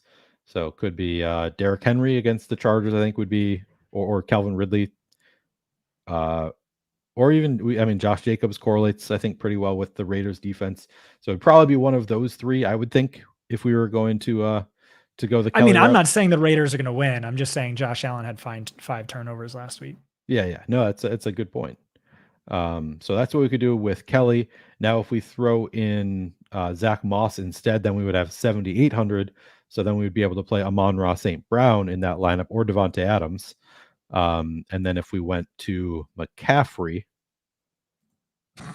it would be 3,600 left over in the flex. We could play Zach Ertz. We could play Paris Campbell, throw in the double stack with Daniel Jones if we wanted to. Okay. He led the team in routes last week. What do you think of that? Or Ertz is the bring back. Let me just see if Tank Dell we could play, Nick Westbrook, Akina we could play. I guess for the stack it would be Paris or Ertz on the bring back. I think I like Ertz more, to be as much as I hate double. I don't know, actually. I don't know. Like, what do you think? I think I would be more inclined to do double stack with Daniel Jones than the bring back with Ertz. But honestly, I think part of the reason you're playing Jones is for the rushing upsides. True. Like, I don't know how much I really trust his arm, but Ertz had 10 plus targets, but it's like, does he have the ceiling of Paris? I don't know. I just kind of think Paris Campbell sucks. Let's see what he's done. Check the data suite. That's what you can do for me. Oh yeah, I can. Advanced receiving, if you don't mind. Yep, I guess already. Yeah, Paris Campbell had 2 catches last week. 2 yards, not even 2 catches. Okay. All right. So what am I looking up here? Or did you already look it up for me? I would type in Giants into team.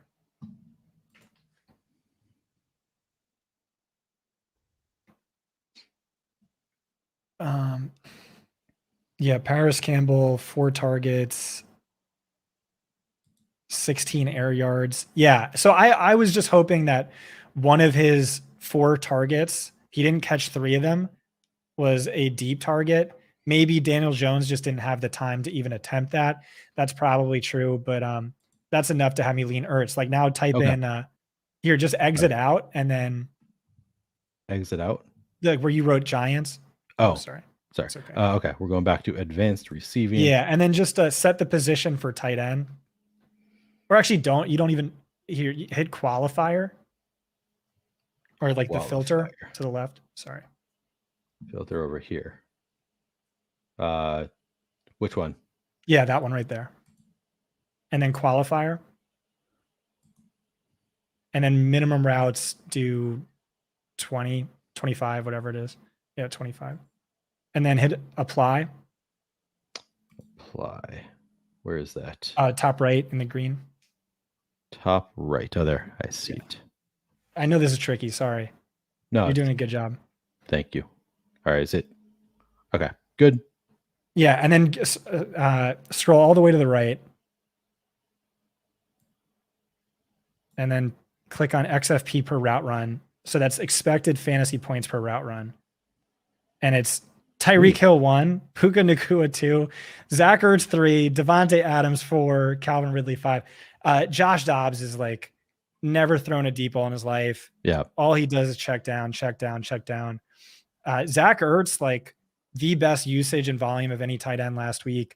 And believe it or not, he's had double-digit targets in 9 of his last, 15 healthy games with the Cardinals. I don't know. I tweeted it out, but it's like, that's more than Travis Kelce. He averages 9 fantasy targets per game over that span. Tight end 5 production. Maybe he scores a touchdown. We'll see. Or maybe he just catches all 10 targets. All right. Let's do it. Let's do Zach Ertz. Throw him in there. We got the bring back. We got our single stack with the bring back with Zach Ertz. All right. When this wins, what do you think the combinatorial ownership is on this? This is going to be like 60% combinatorial. Like there's nobody who's all that chalky here, is there? I mean, yeah, it's going to be low. Well, nice. I like it. All right, we're doing it.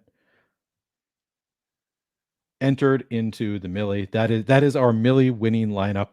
All right, Scott. JM to win always says you either want to be finishing all the way to the left or all the way to the right.